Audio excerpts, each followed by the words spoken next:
Chers frères et sœurs, bienvenue à tous, bienvenue à toutes. C'est avec un grand plaisir que je vous retrouve ce dimanche matin pour le culte.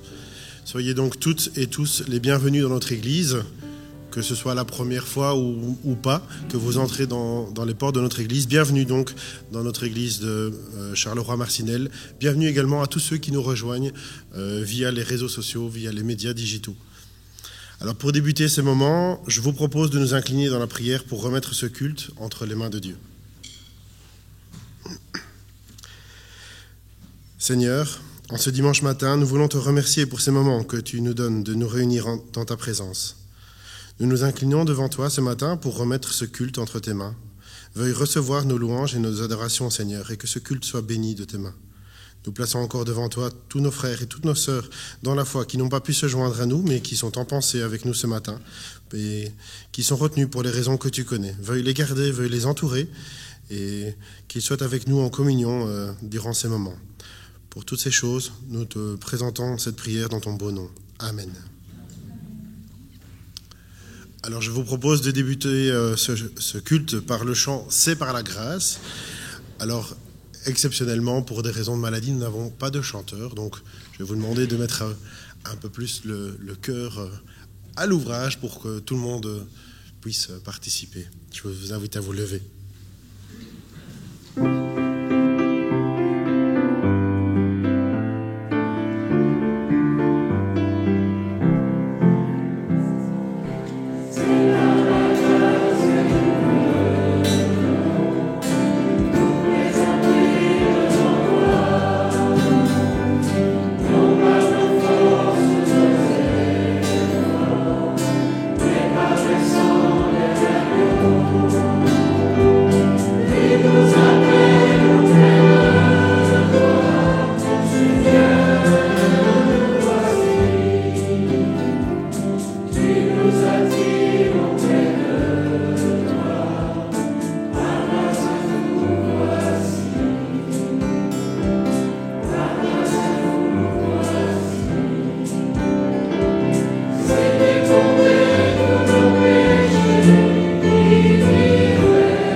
Et oui, c'est effectivement quand les absents ne sont pas là qu'on se rend compte à quel point leur présence est importante, à quel point nous avons tous un rôle important justement dans le bon déroulement de ce culte.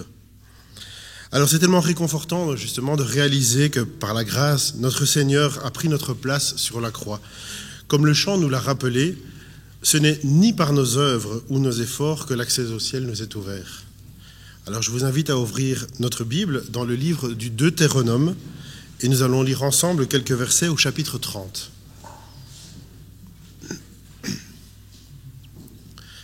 Donc je rappelle le livre du Deutéronome au chapitre 30.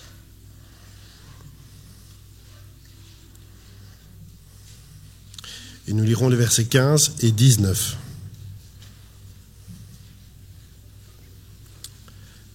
Donc Deutéronome 30, verset 15, et je poursuivrai avec le verset 19. Vois, je mets aujourd'hui devant toi la vie et le bien, la mort et le mal. J'en prends aujourd'hui à témoin contre vous le ciel et la terre. J'ai mis devant toi la vie et la mort, la bénédiction et la malédiction. Choisis la vie afin que tu vives, toi et ta postérité. Comme on peut le voir dans ces versets, Dieu nous offre un choix à réaliser, une position à prendre. Bien évidemment, ce choix conditionnera la suite, puisqu'il nous est clairement dit que la bénédiction suivra pour certains, comme la malédiction suivra pour d'autres. C'est une question de bon choix, comme on pourrait dire. Mais tel un père, Dieu nous laisse cette opportunité de choisir sans nous l'imposer. Alors à présent, nous allons interpréter le chant « Mon cœur t'adore » avec le groupe de louanges, et je vous invite donc à vous lever.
Nul n'est comme toi, effectivement. Comme nous l'avons chanté, personne n'est comme Dieu. Lui qui dirige tout, il veut notre bien, et comme je l'ai dit juste avant, comme un père qui veut nous laisser ce choix, c'est un père qui veut nourrir chaque jour ses enfants. Il veut donc également nous nourrir de sa parole, qui est donc la nourriture de notre âme. Alors je vous propose de poursuivre avec une deuxième lecture dans notre Bible, dans les évangiles cette fois, et nous lirons les 2 versets dans le chapitre 7 de Matthieu.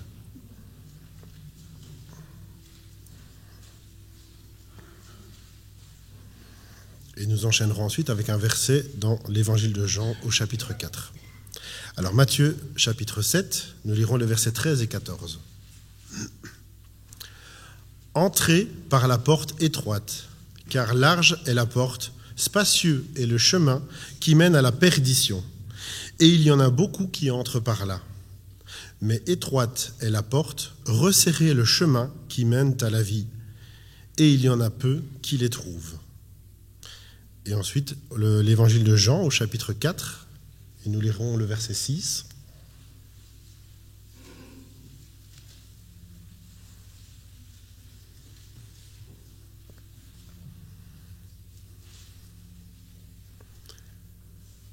Donc, Jean chapitre 4, verset 6, c'est donc Jésus qui parle. Jésus lui dit « Je suis le chemin, la vérité et la vie.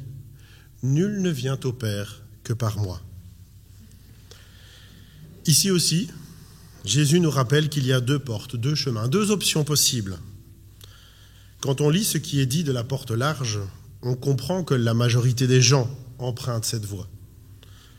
Dès lors, fonder son choix en copiant les autres nous induirait en erreur. Ce n'est pas la majorité qui a forcément toujours raison, comme le dit l'adage. Nous devons poser le choix nous-mêmes d'entrer par la porte étroite et de suivre ce chemin, parce que nous sommes convaincus au plus profond de nous-mêmes. Nous ne naissons pas chrétiens.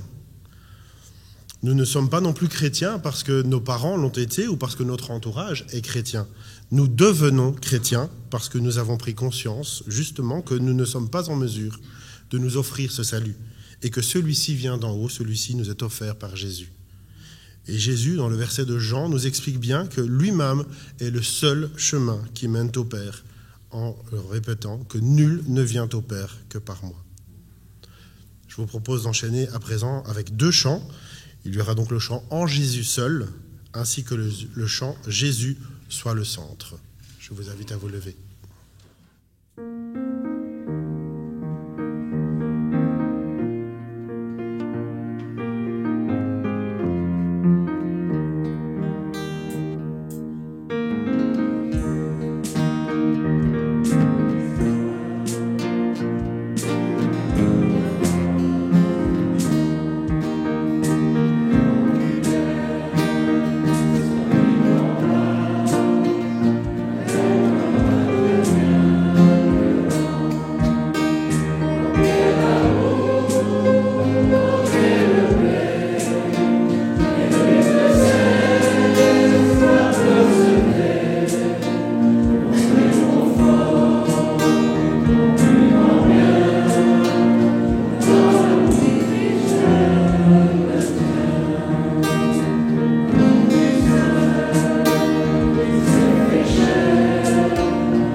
Quel merveilleux chant qui nous rappelle le don de Dieu.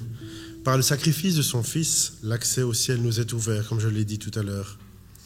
Je vous propose une dernière lecture dans notre Bible, et plus précisément dans le livre de Josué, au chapitre 24.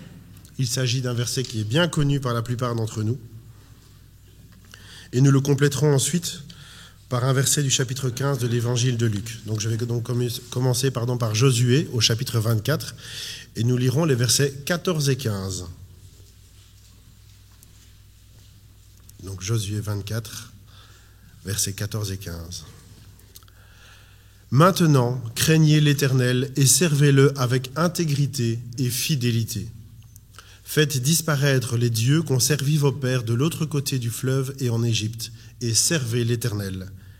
Et si vous ne trouvez pas bon de servir l'Éternel, choisissez aujourd'hui qui vous voulez servir, ou les dieux que servaient vos pères au-delà du fleuve, ou les dieux des Amoréens dans le pays desquels vous habitez, mais moi et ma maison, nous servirons l'Éternel. Et nous enchaînerons avec le verset 7 de Luc 15, donc Luc, l'évangile selon Luc au chapitre 15.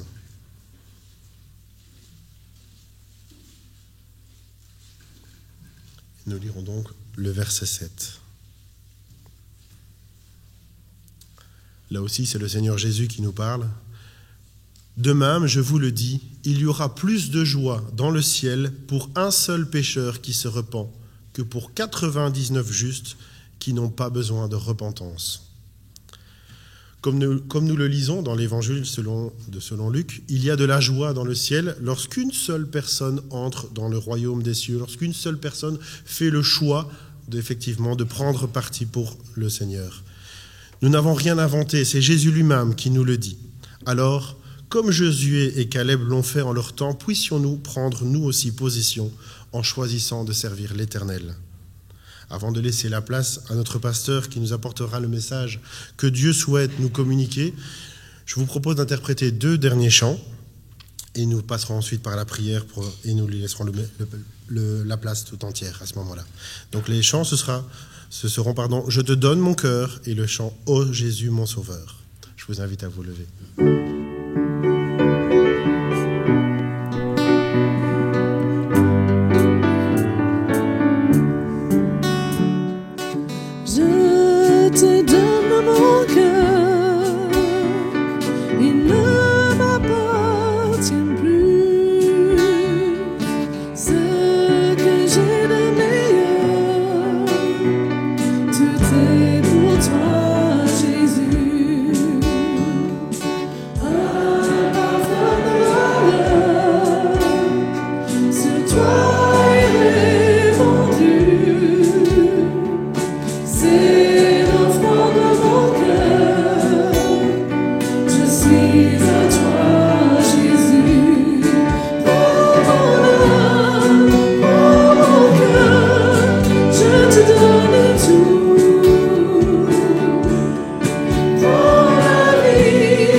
Amen. Nous allons à présent nous incliner dans la prière pour remettre le message du pasteur. Seigneur, nous te remercions une fois de plus pour ce culte passé ensemble et nous nous remettons à toi pour la suite de ces moments. Veuille disposer nos cœurs pour entendre le message que tu as à nous dire. Puissions-nous l'écouter d'une oreille attentive. Dirige le pasteur qui nous apportera ces paroles et conduis-le. Amen. Bonjour à tous. Voilà, chers frères et sœurs, chers amis, nous avons la joie de nous retrouver après un petit congé paternité. Je tiens à ce sujet à remercier toutes ceux et celles qui nous ont envoyé un message, un mail ou un geste à l'occasion de la venue d'Elias. Ça nous touche beaucoup, ça nous fait plaisir en tout cas. Nous allons bien, avec quelques heures de sommeil en moins, mais bon, voilà, c'est comme ça. Et bébé va bien, maman va bien aussi, ils sont présents, donc tout à l'heure vous aurez l'occasion de voir notre troisième enfant en fait. Et vraiment, nous sommes reconnaissants au Seigneur. Je me souviens encore qu'il y a quelques années, juste la perspective de pouvoir fonder un foyer était impossible pour moi et ma femme. Les médecins avaient dit, non, pas possible pour vous. Et Dieu a fait grâce et vraiment nous voulons vous partager notre joie aussi. Alors je vois qu'en mon absence, il y a des choses qui ont bougé sur scène. C'est tant mieux, vous n'avez pas besoin de la permission du pasteur. Je vois que ça a fleuri ici. Je voudrais dire merci à ceux et celles en tout cas qui ont fait la table, qui ont aménagé le coin. C'est vraiment magnifique et c'est juste agréable de pouvoir servir le Seigneur dans un cadre qui est, je ne trouve pas le mot, agréable, naturel, coloré. Alors le titre du message ce matin est l'occultisme. L'occultisme, un attrait interdit. L'occultisme, un attrait interdit. Alors nous sommes en plein mois d'octobre, ou plutôt la fin du mois d'octobre, et le moins qu'on puisse dire, c'est que la fin du mois d'octobre, chaque année, est un mois sombre. C'est un mois sombre bien parce que les jours raccourcissent, parce qu'il y a le changement d'heure, et j'espère que vous avez bien dormi et que vous m'écouterez donc bien ce matin.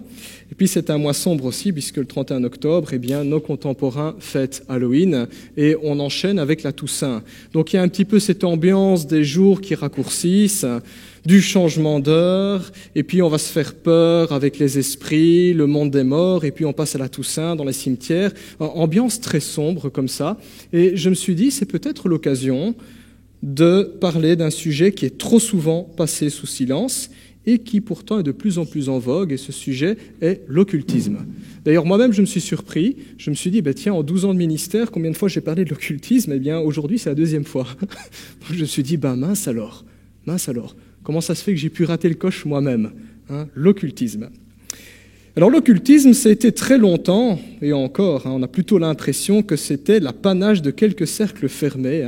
On imagine un coin sombre au XIXe siècle, dans un manoir, et des gens qui font une séance de spiritisme. C'est l'image qu'on a de l'occultisme.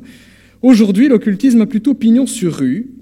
Vous pouvez trouver sans aucune difficulté des boutiques ésotériques. Vous avez votre smartphone, tapez « boutique ésotérique Charleroi », vous n'aurez que l'embarras du choix. Il y a Chrysalide, Nature Divine, ou X ou Y. Là-bas, vous trouverez tout ce que vous voulez, des pierres énergétiques ou tout le kit parfait pour faire de la magie. Pas obligé d'aller dans une boutique ésotérique, on peut se rendre en librairie aujourd'hui.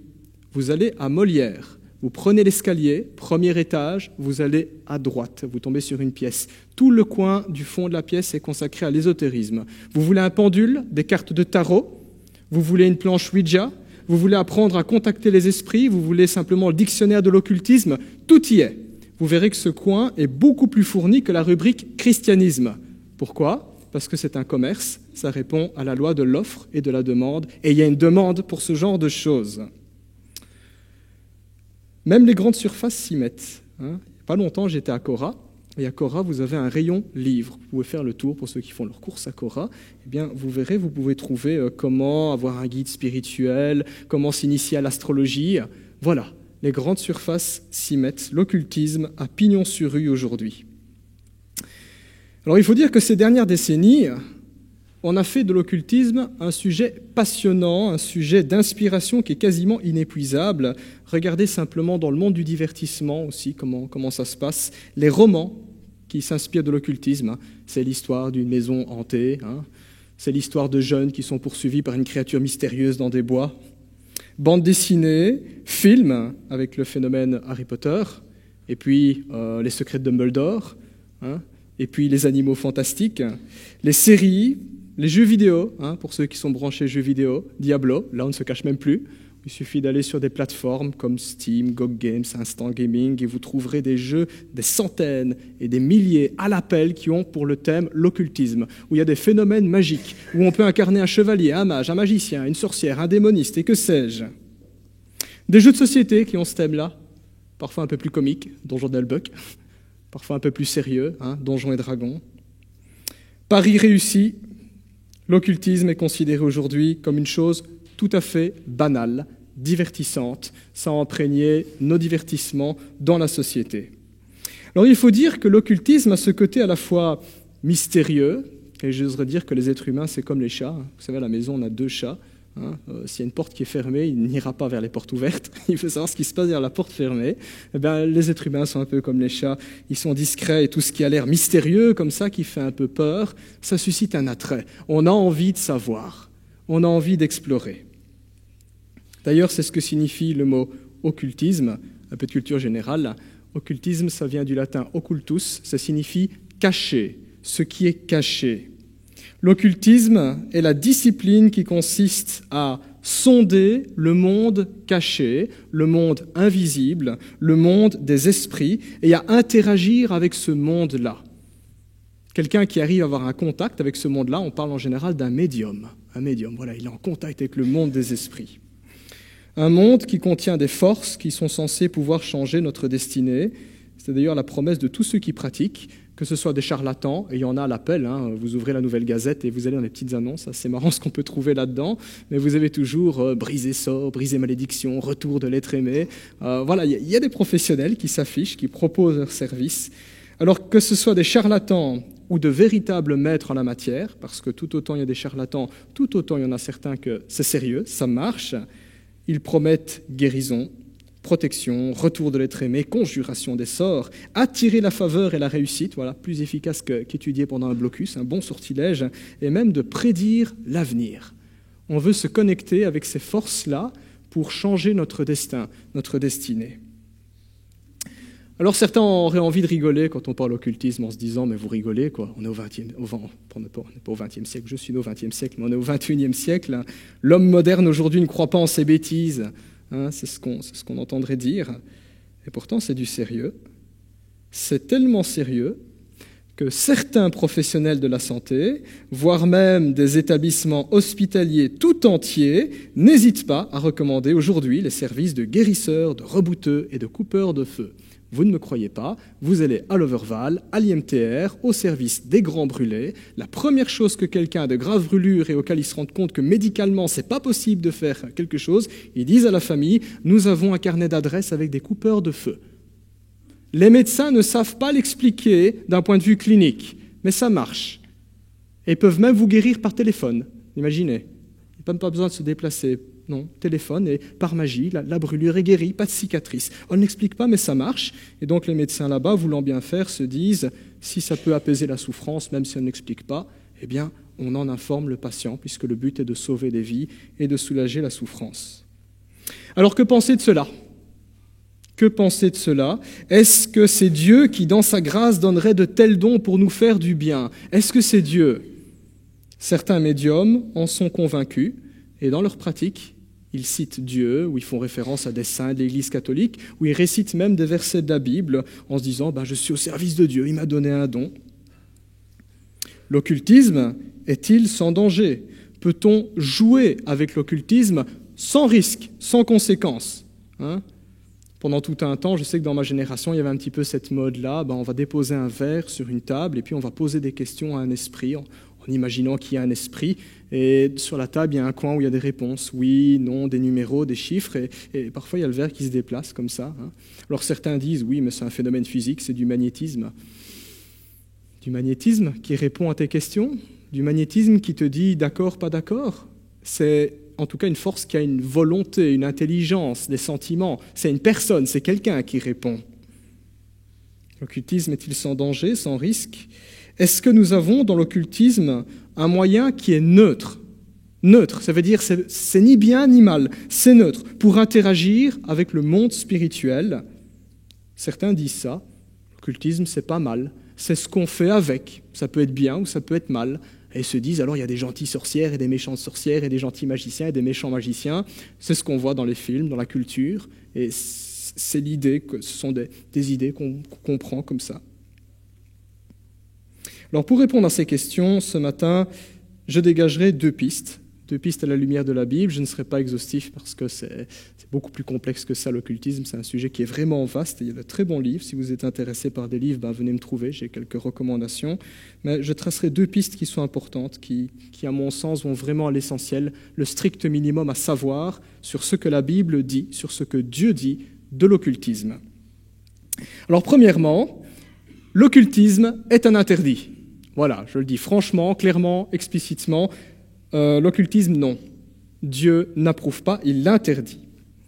Je vous invite à ouvrir votre Bible. Alors, vous ne gagnerez pas la course avant moi parce que j'ai mis un signet. Deutéronome, chapitre 18. Le texte sera affiché à l'écran. Deutéronome, chapitre 18. Et nous lirons les versets 9 à 14. Voilà, alors dans le contexte, c'est Dieu qui parle au peuple d'Israël. Le peuple d'Israël est sur le point d'entrer dans la terre promise et Dieu fait tout simplement un constat.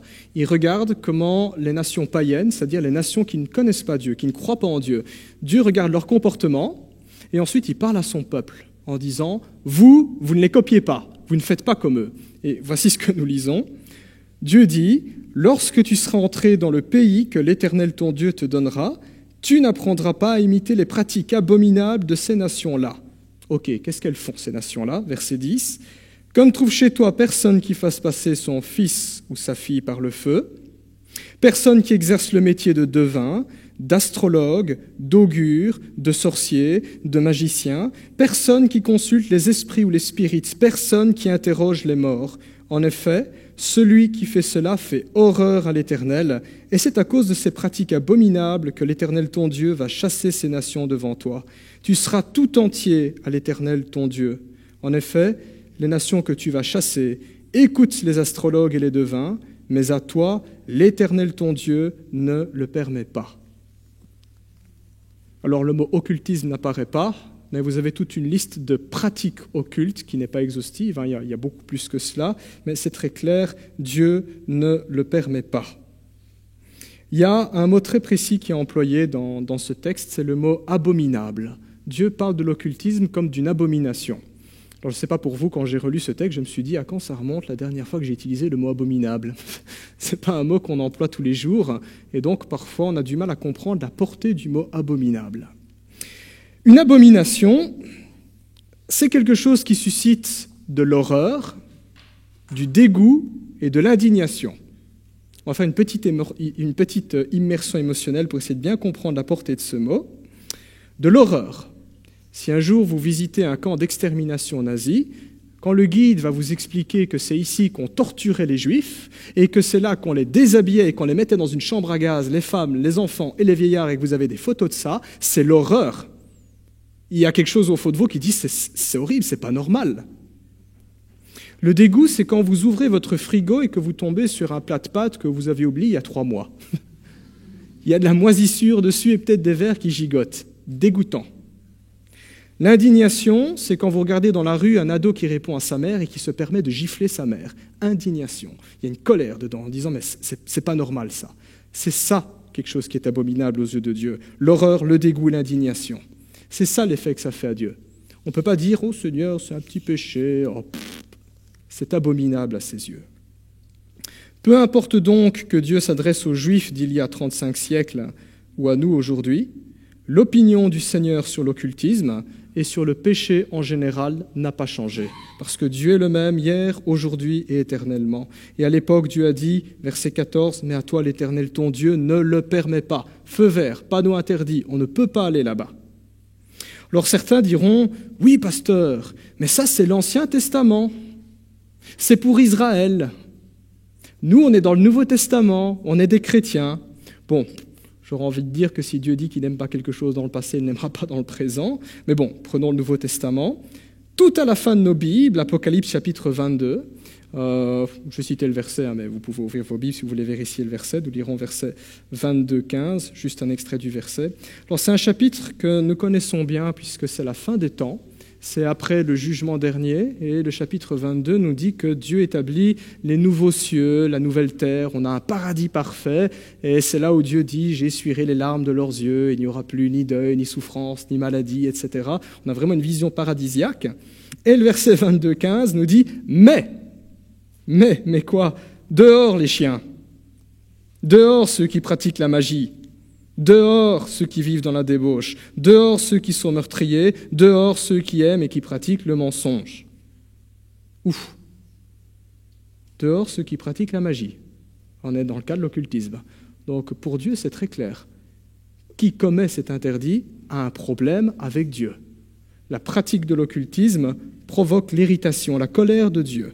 Aucune ambiguïté sur cette question dans la Bible. C'est donc dans ce cadre que Dieu dénonce ce que les nations cananéennes, à l'époque, dans le Proche-Orient, faisaient.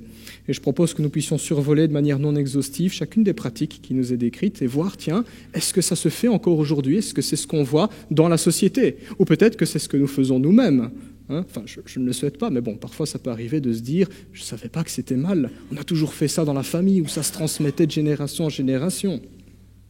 Verset 10, Dieu dit qu'on ne trouve chez toi personne qui fasse passer son fils ou sa fille par le feu.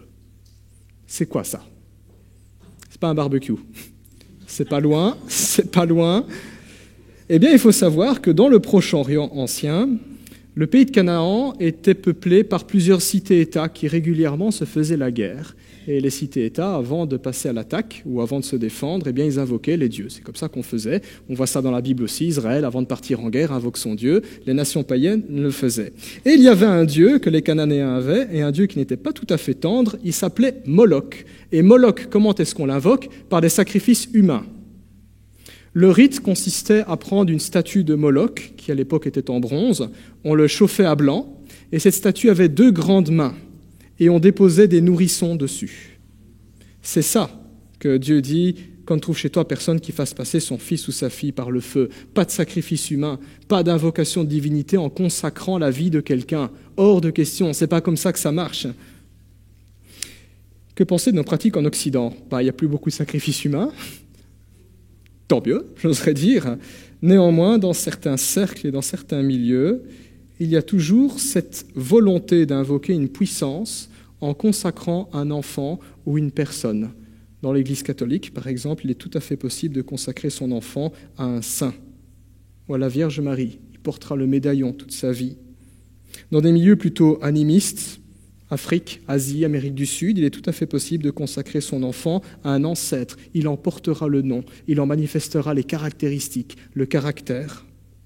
Dans les milieux New Age, ça c'est plutôt pour nous ici en Occident, il est tout à fait possible de consacrer un enfant dès sa naissance à un esprit, invoquer, lui donner un guide spirituel. Il y a toujours cette dynamique. Je veux lier la destinée de mon enfant à un être spirituel que j'invoque. Donc peut-être que littéralement il n'y a plus de sacrifice charnel, physique, j'oserais dire, mais il y a toujours une intention qui est là, qui a traversé les époques et les civilisations. Verset 10, personne qui exerce le métier de devin. C'est quoi un devin?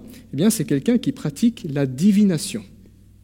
La divination consiste à rechercher des signes, des présages qui peuvent nous servir de conseil ou de repère pour prendre nos choix, nos décisions. Et nous cherchons ces signes du monde spirituel dans plusieurs endroits. Un devin, par exemple, peut chercher ces signes dans les entrailles d'un animal. Voilà, je vais fouiller dans le foie du poulet et je vais voir si effectivement les esprits me montrent si je dois acheter une voiture rouge ou bleue, par exemple. Ou il y en a certains qui vont chercher, qui vont faire la divination avec du marc du café. Voilà, il y a une tasse de café, on va regarder le fond de la tasse de café et ils vont se dire, ah ben voilà, la voie que tu empruntes ira vers le bonheur, ou non, par exemple. La divination. Personne qui exerce le métier d'astrologue. Alors, c'est quoi l'astrologie? Ça existe toujours encore aujourd'hui. Les astrologues sont ceux qui tirent leurs présages des astres. C'est l'idée que le mouvement des astres dans l'espace, les planètes, les étoiles, les constellations, le signe du zodiaque, par exemple, eh bien, leurs positions peuvent influencer notre destinée. L'horoscope, c'est ça. Bon, les 3/4 du temps, quand on entend l'horoscope sur Radio Contact ou en Femme d'aujourd'hui, par exemple, c'est des bêtises, mais à la base, l'horoscope, c'est ça. En quoi les astres vont influencer ma vie, ma destinée. Certaines personnes, par exemple, eh bien, elles sont malades tant qu'elles n'ont pas écouté leur horoscope. Certains se disent, juste par curiosité, je vais faire mon thème astral. C'est quoi son thème astral? Eh bien, c'est juste pour savoir, voilà, papa est un signe de la balance, maman est un gémeau, moi je suis un lion, donc quel caractère je vais avoir? Comment ça va influencer ma prise de décision, ma destinée? Thème astral, comment les astres peuvent agir sur ma vie. Personnes qui exercent le métier d'augure. Alors les augures, on en trouve encore aujourd'hui, ce sont des personnes qui pratiquent la divination, mais ils sont plus branchés nature. Les augures cherchent à tirer leur présage des mouvements de la nature, le vol des oiseaux, la position des nuages, le changement du temps, par exemple, le changement du climat, une tempête, un ouragan, par exemple, peut-être que les dieux nous parlent, ou alors comment l'eau s'écoule, une rivière, un ruisseau, une source, par exemple.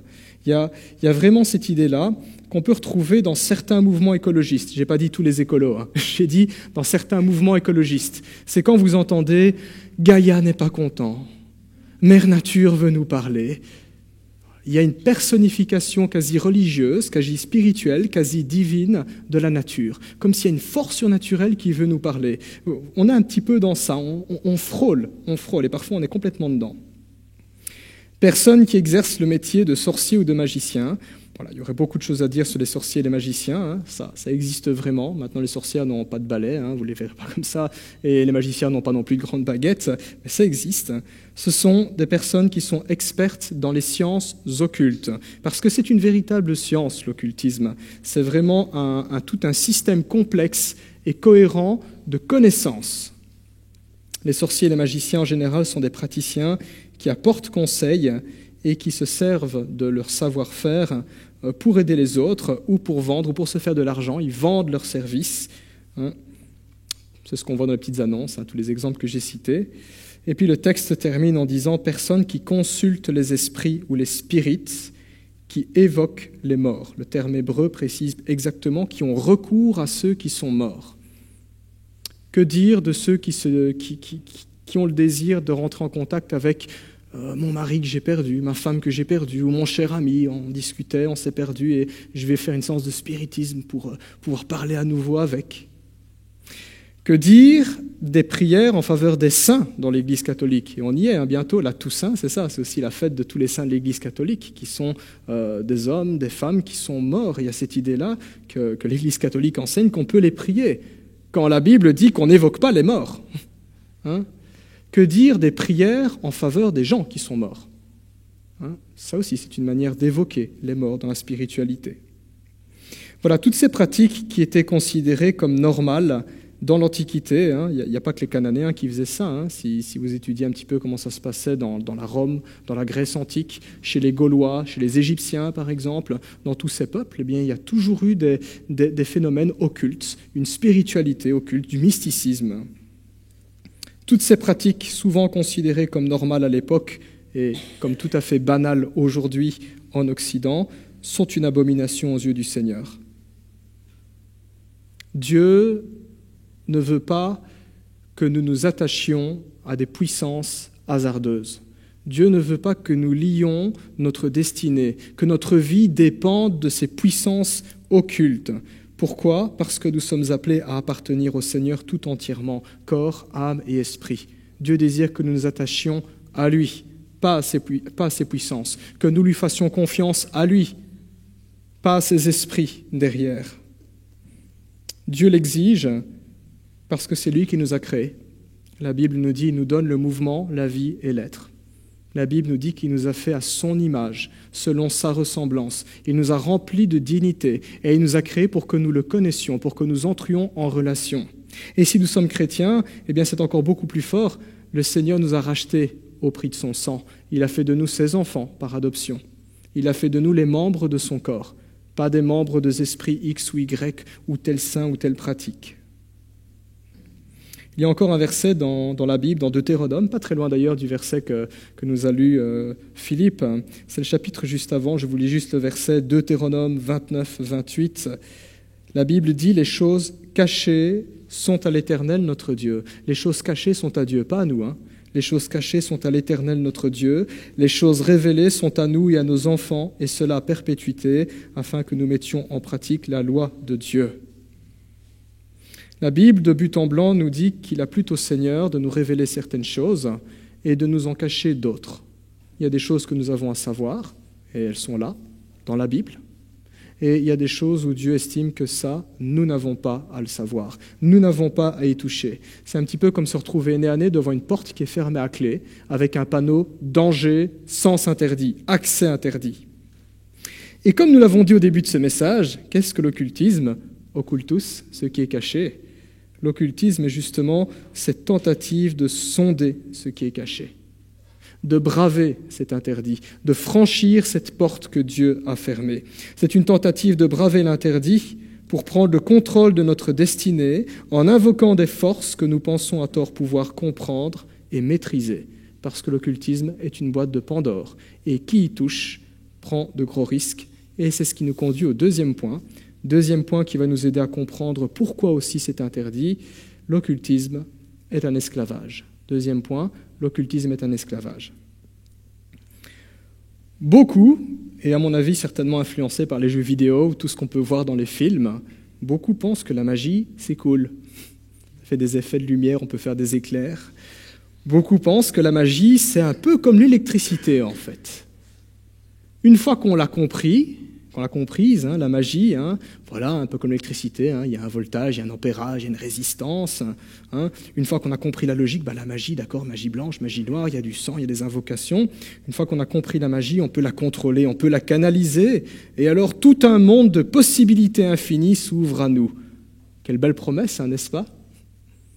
On croirait en réentendre le diable glisser à l'oreille d'Ève, et vous serez comme des dieux.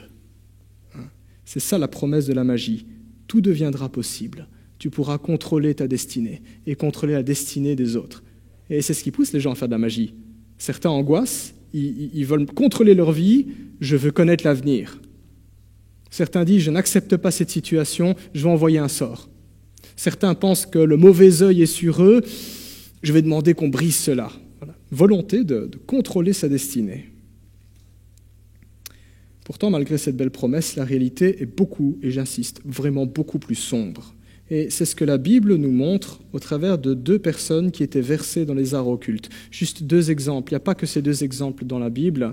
Il y a les exemples qui sont dans la Bible, et puis vous avez les témoignages de nombreuses personnes qui ont quitté l'occultisme et qui pourront vous expliquer la galère que ça a été quand ils ont pris conscience de la véritable nature de ces forces.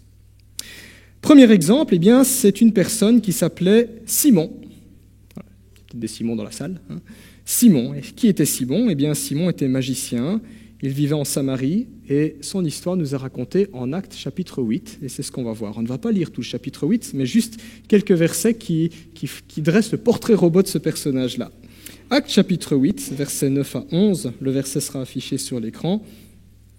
Alors je donne le contexte. On est au 1er siècle.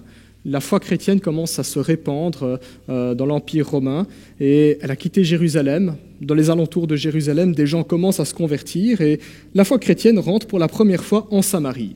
Et voilà ce qui se passe sur place. Acte 8, 9, nous lisons « Un homme du nom de Simon se trouvait déjà dans la ville. Se présentant comme un personnage important, il exerçait la magie et provoquait l'étonnement du peuple samaritain. Tous, du plus petit jusqu'au plus grand, l'écoutaient attentivement et disaient « Cet homme est la puissance de Dieu, celle qui s'appelle la grande ». Ils l'écoutaient attentivement parce qu'il les avait depuis longtemps étonnés par ses actes de magie. Jusque-là, la lecture. Alors voilà un magicien, la Bible nous dit que Simon était magicien, voilà un magicien qui, semble-t-il, était très apprécié.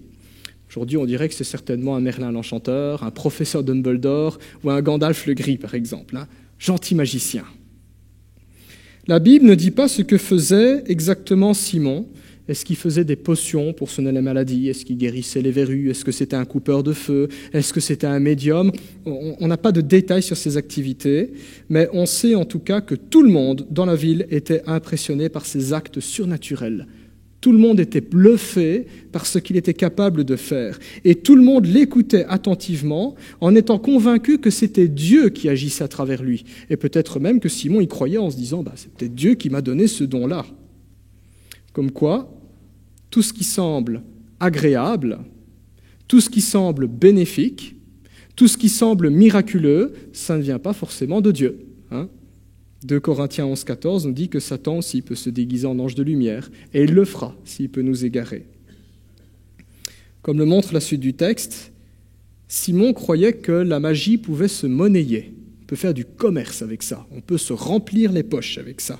Peut-être même qu'il gagnait sa vie de cette façon. C'est ce que certains professionnels de la magie font. Je ne sais pas, je crois que c'est une année à Charleroi, il y avait eu le salon de l'occultisme ou de l'ésotérisme, quelque chose comme ça. Il faut payer son entrée et puis vous avez plusieurs stands où des professionnels présentent leur discipline et proposent leurs services moyennant argent. C'est ainsi qu'impressionnés par la puissance de Jésus-Christ, les apôtres qui opéraient des miracles, qui guérissaient au nom de Jésus-Christ, qui venaient en aide à des gens qui avaient des problèmes parfois paranormaux, et au nom de Jésus-Christ, tout était réglé. Simon, impressionné, prend la parole, il s'adresse à l'apôtre Pierre, c'est dans la suite du passage, et il propose à Pierre de l'argent pour obtenir le même pouvoir. Voilà, on va faire du business. Simon se dit, c'est des magiciens plus puissants que moi, j'aimerais bien pouvoir maîtriser leur pouvoir et leur tour, je vais leur donner de l'argent. C'est comme ça que dans les jeux vidéo, ça marche. Vous avez un magicien, vous voulez apprendre des nouveaux sorts, vous les achetez à l'académie de magie. La logique de Simon. Pierre, alors rempli du Saint-Esprit, et ça c'est un détail important, rempli du Saint-Esprit, rempli de la présence de Dieu, discerne alors ce qui se passe dans la vie de Simon. Dieu lui montre ce qui se passe dans le monde spirituel et lui montre l'état de son âme, ce qui se passe, ce que personne n'était capable de voir avec leurs yeux charnels. Et Pierre répond ceci à Simon, c'est au verset 23, « Je vois que tu es plein d'amertume et que tu es prisonnier du mal. » Ouf. Voilà ce qui se passe spirituellement. Tu es plein d'amertume et tu es prisonnier du mal. Simon le magicien n'était pas heureux. En réalité, lui qui faisait ses tours, lui qui pensait être aux commandes, était en réalité l'esclave des puissances avec lesquelles il s'était lié. Et en réalité, ce magicien n'était ni plus ni moins qu'un pantin au service des esprits qu'il avait invoqués, prisonnier du mal. Et si vous lisez tout le chapitre, à aucun moment, Simon le magicien ne se défend en disant « c'est pas vrai ». Il termine la conversation en disant aux apôtres « priez pour moi s'il vous plaît ». Deuxième exemple, je voulais juste préciser cela, la magie est une promesse mensongère. Qui s'y livre aura du pouvoir, c'est vrai. Qui s'y livre aura des pouvoirs surnaturels, mais ce qu'on ne dit pas, c'est que c'est au prix de sa vie. Parce que ce pouvoir n'opère que grâce à l'action de puissances occultes qui agissent, qui ont accès à notre vie. Voilà ce à quoi notre vie est liée comme une chaîne. C'est une porte qu'on ouvre et on ne la ferme pas comme ça. Beaucoup de gens qui ont pratiqué l'occultisme se sont dit « j'ai qu'à me débarrasser de mes objets, voilà, le problème est réglé ». Et ils se rendaient compte qu'en fait, ces puissances lui répondaient « tu nous as appelés, on a le droit d'être là ». On ne se débarrasse pas de cela si facilement. La Bible enseigne que ces puissances sont des esprits rebelles à Dieu. C'est ce qu'on appelle communément des démons, qui n'ont que pour dessein la perversion de tout ce que Dieu fait et la perte des hommes créés à son image. Et je pose donc la question, à quoi peut donc bien servir un grand pouvoir si au final cela nous réduit à l'esclavage et nous attire des problèmes? Deuxième exemple qui se trouve dans la Bible, c'est en Acte 16. C'est un petit peu plus intéressant, enfin tout était intéressant jusqu'à présent, mais je veux dire le 16 est une autre manière de considérer un petit peu cet esclavage. Acte chapitre 16, et nous lirons les versets 16 à 19. Alors dans ce contexte, nous retrouvons ici l'apôtre Paul, il est en plein voyage missionnaire, première fois qu'il met les pieds en Europe, dans la ville de Philippe, et là il va croiser une jeune fille qui étrangement a la capacité de pouvoir prédire l'avenir. Et il y a plein de gens qui en profitent, surtout ces maîtres, parce que ces maîtres faisaient du commerce, et pouvoir prédire l'avenir, le cours de la bourse par exemple, ou alors si on veut parier sur une course de chevaux, c'est toujours bien de savoir l'avenir. Et donc il la consultait, et ça marchait. Nous lisons ceci, Acte 16, 16. « Alors que nous nous rendions au lieu de prière, une jeune esclave qui avait un esprit de divination, ou un esprit de Python, est venue à notre rencontre.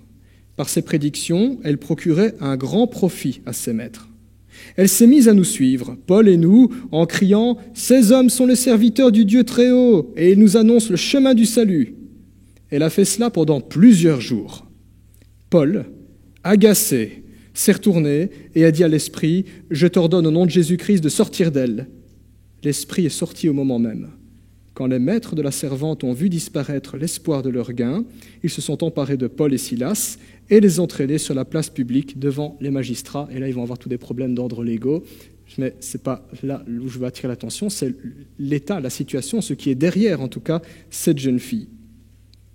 Dans le texte, nous rencontrons ainsi une jeune esclave qui avait en elle un esprit de python ou de divination.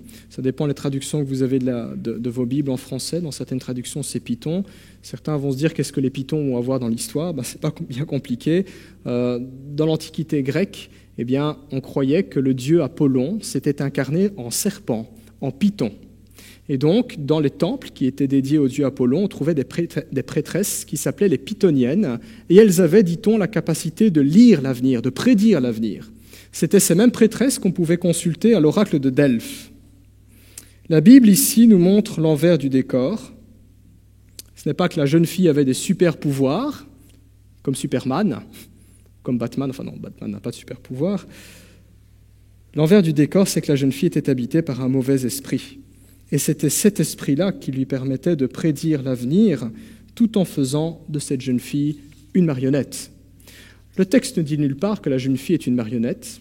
Le texte ne dit nulle part qu'elle souffrait, qu'elle était malheureuse, peut-être même que ça l'arrangeait bien, qu'elle avait invoqué cet esprit. On ne sait pas comment il s'est retrouvé là. Mais il ne faut pas aller très loin dans la Bible, juste les évangiles, les 4 évangiles, pour se rendre compte que là où il y a des esprits, là où il y a des démons, ce n'est jamais pour le bonheur de celui qui en est affecté. Le nombre de personnes que Jésus-Christ a croisées, qui étaient tourmentées par des mauvais esprits, qui avaient ce genre de problème, et Jésus qui chassait ces démons. Quand il y a des esprits, c'est jamais pour le bonheur de la personne. De telles personnes étaient malheureuses, et la plupart d'entre elles n'avaient plus vraiment le contrôle de leur vie. Et ça, c'est ce qu'on voit dans le texte. Qu'est-ce qu'elle commence à faire, la jeune fille ? Elle voit l'apôtre Paul, elle se rend compte que ce sont des serviteurs de Dieu, ces gens-là. Spirituellement, elle le voit, alors que les gens de la ville ne voient rien du tout. Et elle se met à les suivre à longueur de journée pendant plusieurs jours en disant « C'est des serviteurs de Dieu, écoutez-les ». Personne qui est sensée d'esprit ne ferait pas ça. C'est pas de gaieté de cœur qu'on se dirait « Tiens, je vais suivre quelqu'un, je vais passer mon temps à gueuler dessus ». C'est ce qu'elle fait. Il y a un problème, il y a un souci.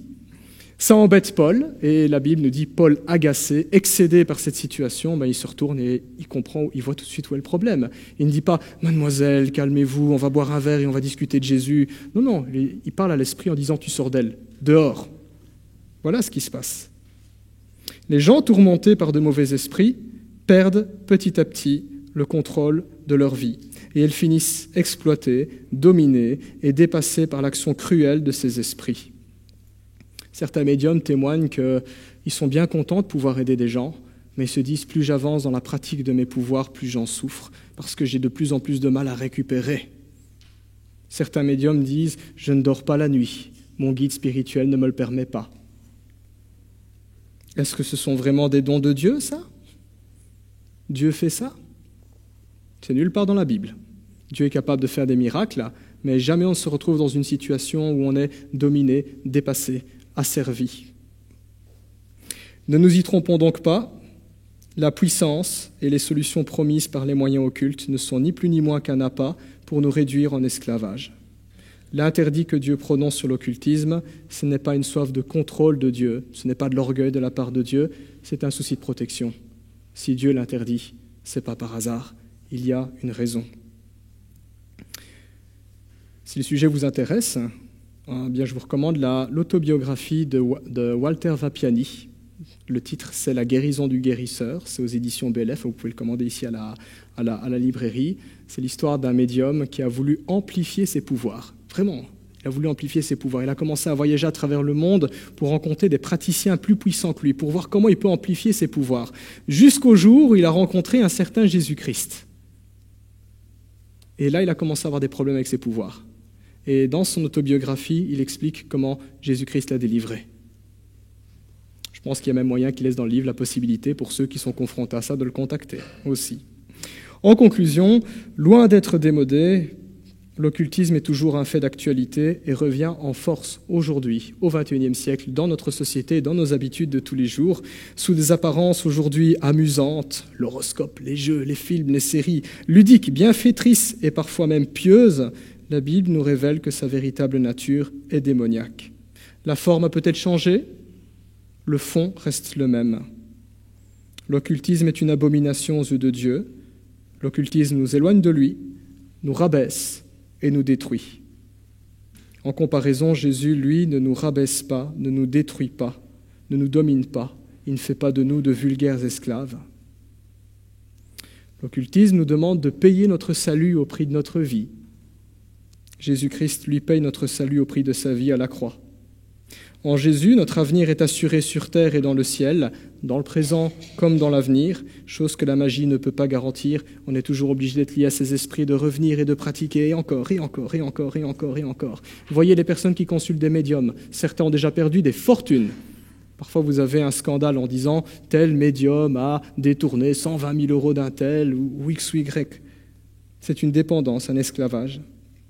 En fait, non seulement Jésus-Christ peut nous affranchir de ces puissances trompeuses si nous y avons touché.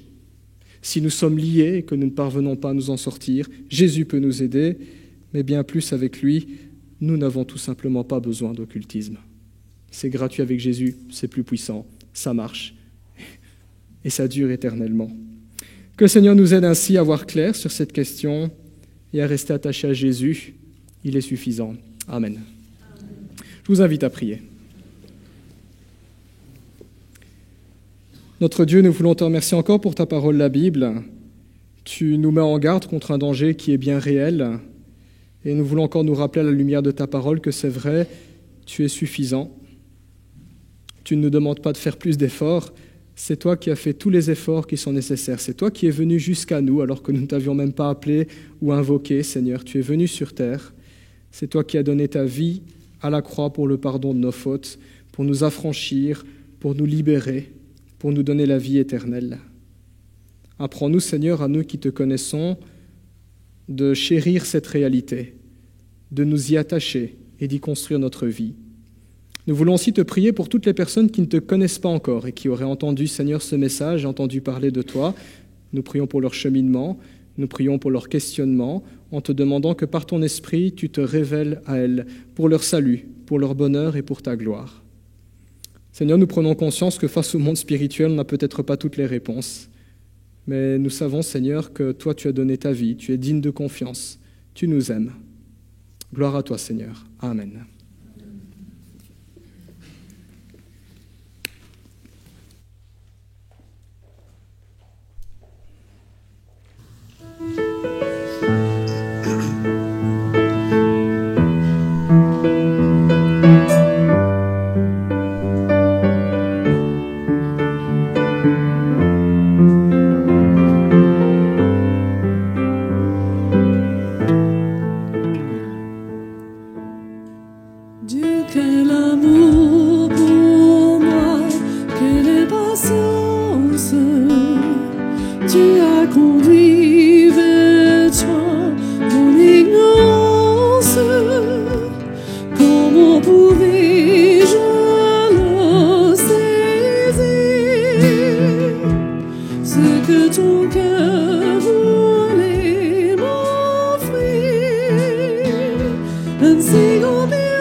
Loué sois-tu.